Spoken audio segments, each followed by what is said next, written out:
August 17th, 1887. The last copper penny Maeve Kerrigan owned had gone warm in her fist.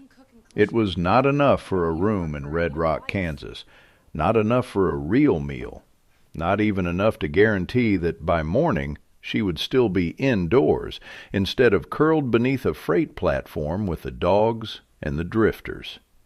Which meant the penny had to buy her something larger than supper. It had to buy her tomorrow. Maeve was 19, Irish by birth, Kansas by accident, and alone by the steady, hard work of fate. Her father had died under a bridge derrick on the Missouri. Her mother had followed him 2 winters later in a rail camp outside Topeka.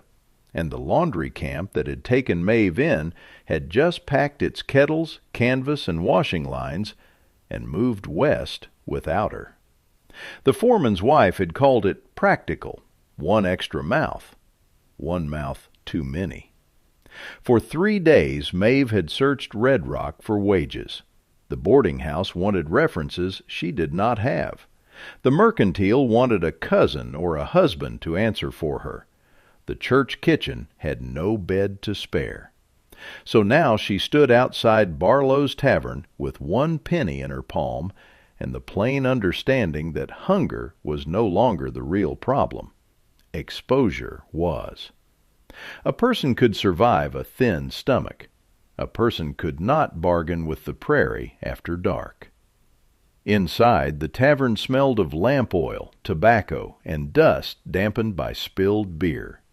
Men crowded the room in sweat-dark hats and trail coats, talking cattle prices, wheat yields, and weather, as if weather were a business partner no one trusted. The talk did not stop when Maeve entered, but it changed shape. Heads turned. A young woman, alone in Barlow's, was spectacle enough. A young woman with no escort, no baggage worth stealing, and nowhere to sit, was something closer to news. Maeve let them look. Shame was a luxury for people who still had choices. Her eyes moved past the card table, past the loud men at the bar, and settled on the one man in the room who seemed to belong to silence more than noise. He sat beneath a mounted set of antlers, broad-shouldered, sun-browned, and still. Canvas coat gone pale at the seams. Big hands resting on a whiskey glass with the care of a man who did not waste motion. Caleb Mercer, wheat farmer, widower. Claim 8 miles south on the Ridge Road. Spoke little, owed nobody favors. A man with land, then, and land meant work. Work meant shelter. Shelter meant life. Maeve crossed the room before courage had time to spoil. She stopped at his table, folded her hands hard enough to keep them from shaking, and said, "Sir, I am looking for work. Honest work. I can cook plain food, scrub floors, mend shirts, keep accounts if the sums are not too tangled, carry water, gather eggs, and do more than people expect once I begin." Caleb lifted his eyes to her face. No grin, no smirk, no curiosity she would have to scrub off later. His gaze moved once from her cracked boots to the frayed cuffs of her brown dress, then back to her eyes. "This is a poor room to ask for honest work," he said. "It is the room I have," Maeve answered, "and I need wages before night more than I need a better room." He turned the whiskey glass once between his fingers. "I don't need a cook," he said. "I don't keep enough company. Housework I can manage badly without paying someone to watch me do it." Maeve felt the penny in her palm like a hot coal. "Then perhaps you know a neighbor who needs help." The room leaned closer, and Caleb said, very calmly, "What I need more than another pair of hands is a wife." A laugh broke somewhere near the bar. Maeve stood perfectly still, because movement would have looked too much like humiliation. The blood rushed up her neck anyway. She had come to ask for labor, not pity, not a joke. Then Caleb set his glass down, and she saw there was nothing playful in him. "I mean that as plain as I said it," he told her. "I have a house, a claim, and a neighbor who's been trying for a year to pry both loose from me. Since my wife died, he's argued to anyone who'll listen that a man alone can be pushed off a place by paperwork as easy as by weather. He's looking for witnesses to say I do not keep a proper household on the West 40. If I marry, that talk dries up. If I don't, it gets worse. I am not speaking of courtship," he said. "I am speaking of terms, a legal marriage, a roof, meals, shared work, your name on the household register. No lies between us except whatever the county prefers to imagine. Nothing will be taken from you by force. I will say that before God, the law, and any man in this room." The mockery drained out of Barlow's. Maeve's mind ran through every objection that ought to have mattered. He was a stranger. The offer was wild. Marriage should have meant something warmer than survival. But warmth was not what the prairie was offering her tonight. The truth was smaller and harsher. The boarding house had turned her away. The church had no bed. And the penny in her hand could not buy another plan. "What are the exact terms?" she asked. That question did not surprise him. "A justice of the peace before sunset tomorrow. You ride out with me after. There is a separate room in the house if you want it. We work the farm together. If I break my word, you may take my team and wagon and ride back here with enough money for a month's board. I'll put that in writing." That was the line that made her believe him. A wicked man would have offered sentiment. Caleb Mercer offered collateral. Maeve opened her fist and looked down at the penny.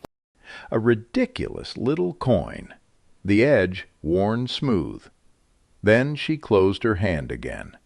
"I accept your terms." No one in Barlow's laughed. They were married the next afternoon in the back office of the county recorder. The clerk signed. Mrs. Barlow signed. An old freight hauler named Deacon Pike signed because he happened to be there and because frontier legality was often built from whoever could stand still long enough to witness it. Caleb paid the fee. Maeve kept her penny.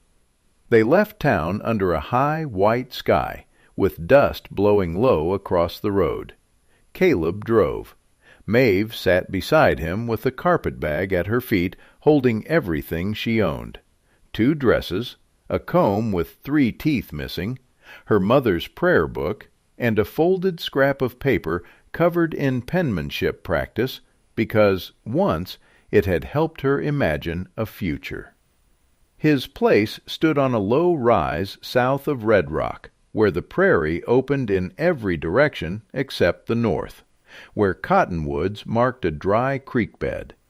A frame house with a sod addition, a lean barn, a granary, and a tall iron windmill over a limestone well house. To Maeve it looked less like a farm and more like a human being telling emptiness no. Then she looked west. Clouds were stacking dark and fast along the horizon. Not drifting, building. And the air had gone metallic the way it did before trouble. "We'll get the team fed before that hits," Caleb said. The storm arrived after dark with no courtesy at all. Wind slammed the house in great flat blows that made the lamp flame buckle. Rain came sideways. Lightning flashed so often the night seemed to be breathing. Maeve had known storms in camp country, But the prairie gave storms room to become something worse. The first sound of real danger was not thunder. It was iron screaming. "Windmill," Caleb said. He was on his feet before the second cry, lantern in one hand, coat over the other arm. "Stay inside." Maeve was already tying her shawl tighter over her hair. "If the tower comes down," she said, "one more pair of hands will matter more than one more warning." He looked at her once, fast, and opened the door. The storm hit them like a thrown river. Rain needled their faces. Lantern light swung wild in the wind, but it showed enough. One of the lower braces on the windmill tower had split near the bolt joint. The whole structure was listing south, the wheel spinning and shrieking above them. If it fell, it would tear the pump line out of the casing, smash the well house roof, and bury the team shelter beside it. Caleb ran for the tool shed and came back with a climbing belt and a timber brace. "You can't go up that in this wind," Maeve shouted. "If I don't, we lose the well." He was right. And if he climbed it, he was going to die. Maeve spun in the rain, searching by lantern jump and lightning flash. The loaded wheat wagon. The coil of threshing cable under the shed eave. The stone hitching post sunk deep beside the yard gate. Then the idea hit. "My father rigged bridge lifts on the river," she shouted. "We don't hold the tower from the tower, we hold it from the ground." He turned. "The cable," she yelled, pointing. "Take it from the upper crosspiece down to the loaded wagon on the north side. Hitch the team forward to keep it under strain. That gives you counterpull against the lean. Then brace the broken leg low while the weight is off it." For half a second he did nothing. Lightning split the sky behind her, and he saw her face exactly as she felt it. Cold, wet, certain. "Do it," he said. They moved with the blind speed of people too occupied to be afraid. Caleb hauled the cable. Maeve climbed onto the wagon tongue and looped iron through with hands already going numb. Her father had taught knots before whiskey taught him ruin. Those lessons, useless for years, came back whole in the dark. She cinched the line twice around the upper brace, ran the free length through the wagon ring, and yelled for Caleb to bring the team. He threw harness onto the 2 draft horses with water streaming off his sleeves. Maeve took the lines, edged the team forward. The cable drew tight with a deep, vibrating groan. The tower shuddered. For one awful second she thought it would snap anyway. Then the lean checked. Not stopped, checked. "Now!" she shouted. Caleb drove the timber brace into place at the split leg and lashed it hard with chain and bolts while the team strained against the cable. The windmill wheel screamed above them. Rain lashed their faces. The horses blew foam and steam. Maeve held the lines and prayed with every muscle she owned. The tower settled back half an inch, then another. Not upright, not yet, but no longer moving toward the ground. Caleb hammered the final pin through, jumped clear, and signaled for her to walk the horses again. The cable tightened. The temporary brace held. The wheel still spun madly above them, but the structure underneath had stopped trying to die. When they stumbled back into the house, soaked through and shaking, Caleb leaned against the door, breathing hard. Maeve's hands were bright red from rope burn. She set the kettle on the stove because there was nothing else to do first that made sense. "You've done that before," he said. "Not a windmill," she answered, teeth chattering. "A derrick mast on a river barge when I was 12. Same principle. Wait and pull." He looked at her with a different face now, not softer, more alert. "I would have climbed," he said. "I know. And I would likely have come through the roof." "Yes." He gave one short nod. "Then I am obliged to my wife." It was the first time he had used the word, and made it sound like partnership instead of paperwork. The storm spent itself by dawn. The yard was a wreck of broken rails, torn canvas, and one half-collapsed chicken run. But the windmill still stood. The well still worked. The team was alive.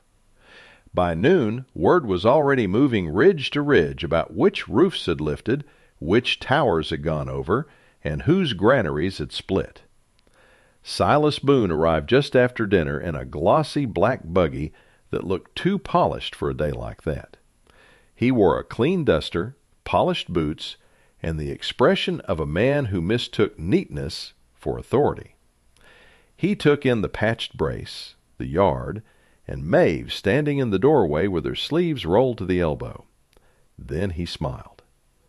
"Mercer," he called, "I heard the storm had a taste for your place. Came to see whether you needed proper help. Looks like your little kitchen girl has had a busy morning."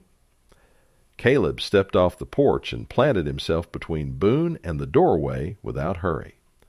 "My wife," he said. Boone's eyes flicked back to Maeve. "That what we're calling this arrangement?" "That is what the recorder's office called it yesterday," Caleb replied.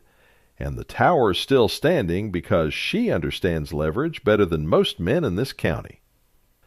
The hired hand behind Boone looked up at the brace, then quickly away. Boone's smile thinned. "Paper can change quickly out here," he said. "A man ought not trust too much in what's written." Then he drove off, leaving the remark behind like a nail in a board. The days after the storm settled into hard work and cautious rhythm.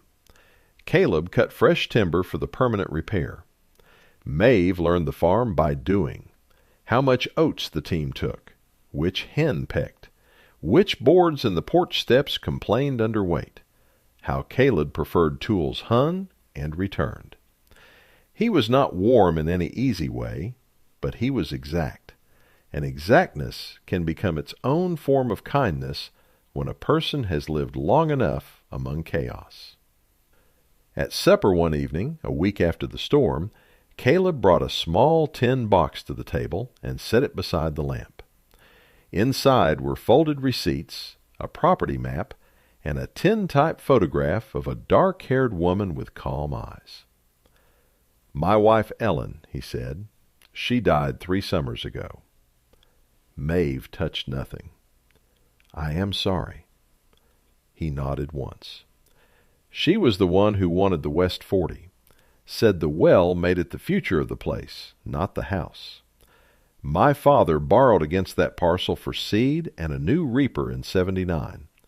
I've been paying the note down year by year." He pushed a paper toward her. 1 payment left. Maeve read the figure. $380. "And Boone?" she asked. "He bought the note from the widow of the man who held it. He can't take the whole farm, just the West 40 and the well if I miss the final payment. He means to choke me for water." Maeve looked at the tintype again. Ellen Mercer had the face of a woman who had expected weather and met it anyway. "Why not remarry before this?" Maeve asked quietly. Caleb stared at the table for a long time. "Because I could not bear the sound of doing it for the wrong reason," he said. Then the wrong reason became the only practical one left. His eyes lifted to hers. "What I offered you in town was necessity. Nothing nobler than that. You deserve to know the whole shape of it." Maeve set the photograph back into the box with care. "And you deserved someone who heard the whole shape of it before judging," she said. "We made a hard bargain. That does not make it a dishonest one." For the first time since Barlow's, Caleb's mouth almost became a smile. The next danger came riding in daylight. 2 men turned into the yard 3 mornings later, both armed, both wearing the look hired trouble always wore, as if they considered themselves extensions of another man's money. The taller one dismounted and pulled a folded document from his coat. "Mr. Boone sent us," he said. "Says he'd like to save everybody the strain. Sign over the West 40 now, and he'll consider the note settled for less than what's due." Caleb rose slowly from the harness he had been repairing. Maeve, carrying a pail from the pump, stopped near the porch and saw the paper before the man could fold it back. Writing. A signature. But no county filing mark. "Let me see that," she said. The man smirked. "This concerns your husband." "Then it concerns the legal household," Maeve said, and stepped closer before he expected boldness from her. He hesitated long enough. No recorder's stamp. No transfer notation.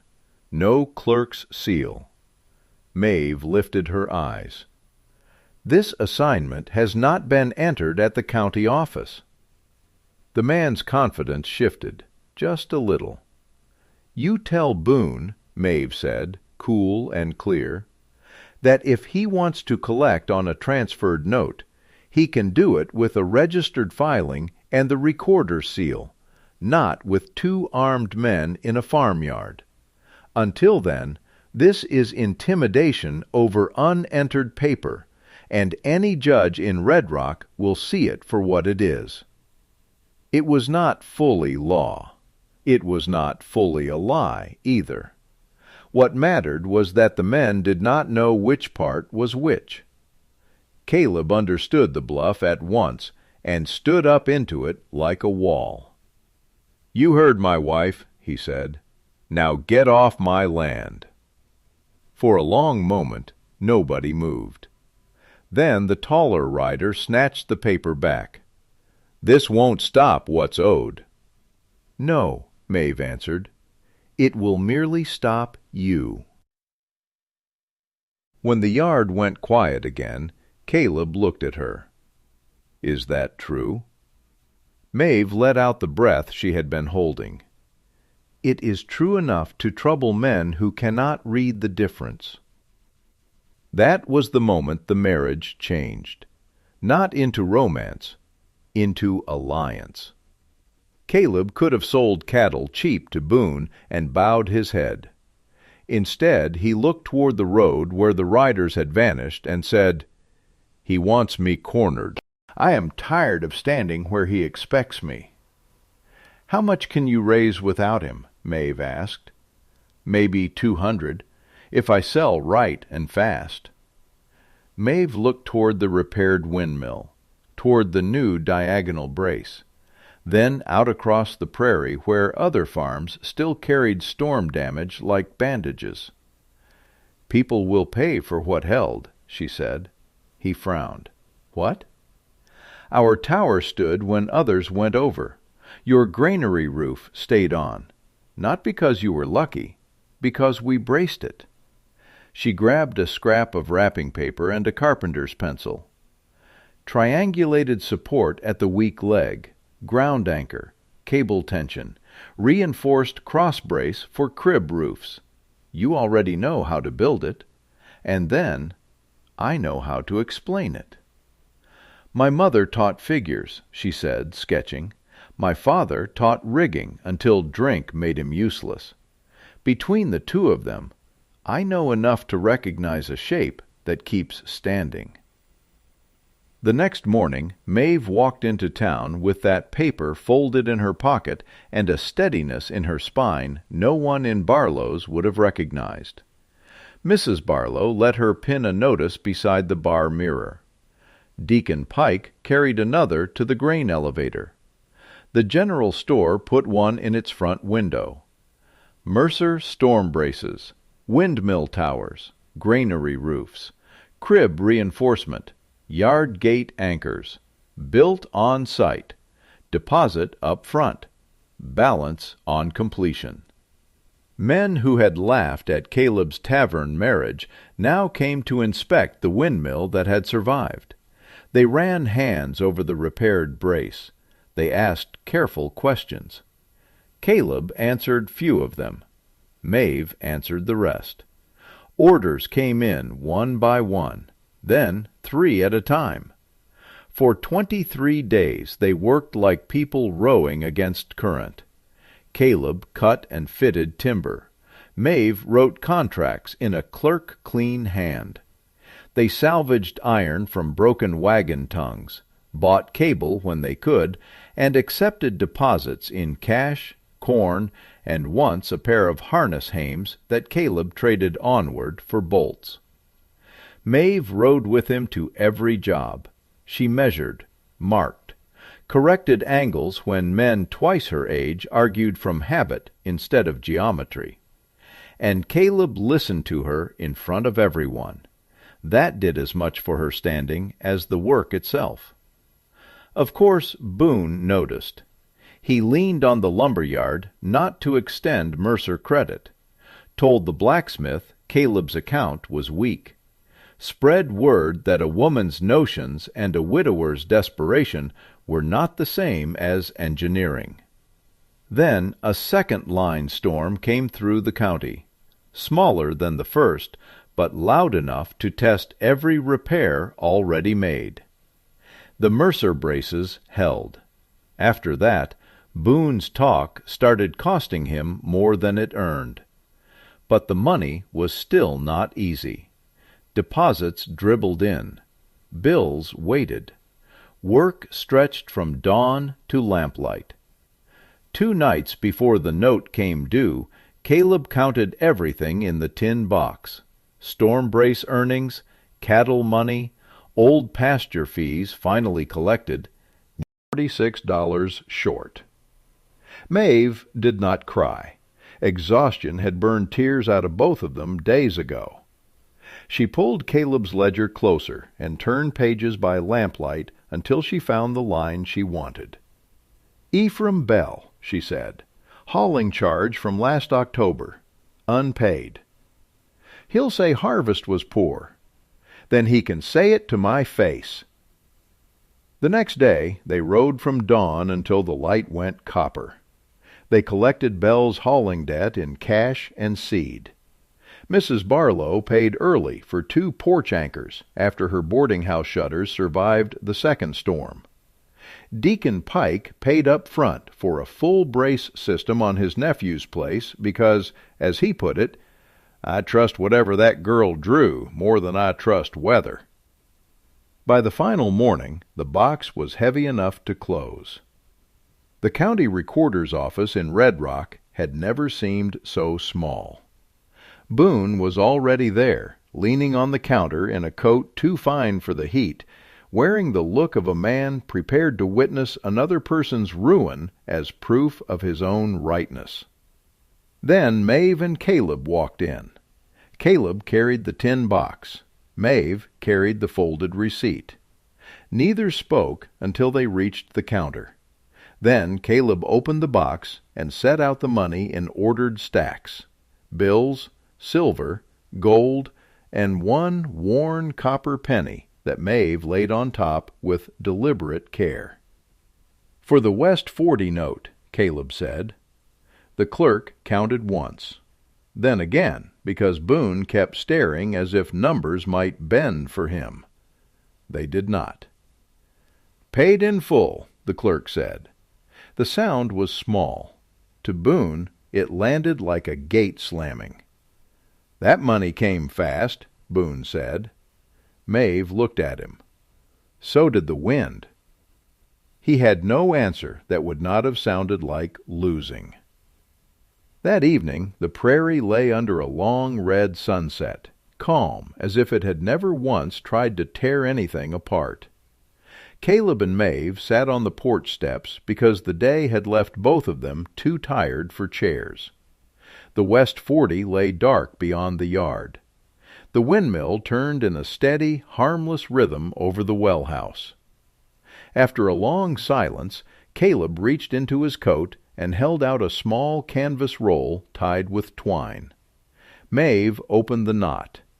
Inside were coins, pennies, nickels, dimes, and beneath them a folded slip from the bank in Red Rock showing a new savings account entered in careful clerk's script. In her name. She looked up at him. "I figured," Caleb said, still looking out toward the field, "that no one who helped hold a place upright ought to stand in the world with only 1 penny to her name." Maeve closed her hand around the canvas roll. Months earlier, that first penny had represented the edge of fear, the thin line between roof and no roof, food and no food, future and none. What Caleb had placed in her hand now was not merely money. It was recognition. It was permanence. His way of saying that what they had built together was no longer a bargain made in desperation. It was a life with structure under it. She did not thank him right away. Gratitude was too narrow for the moment. Instead, she looked out at the braced windmill, the house, the yard, the long land beyond, then back at the man beside her. "At Barlow's," she said softly, "you told me you needed a wife more than a worker." "I did." "You were wrong." A beat. "Was I?" "Yes," Maeve said, and this time the smile that rose in her was real. "You needed someone who knew how to hold a leaning thing up until it could stand on its own." For the first time, Caleb Mercer laughed. On the plains, people like to say a home was founded by a deed, a marriage license, or the first nail driven into good timber. They were wrong about that, too. A home was built the moment 2 people decided the wind would not choose for them, and then proved it with their hands.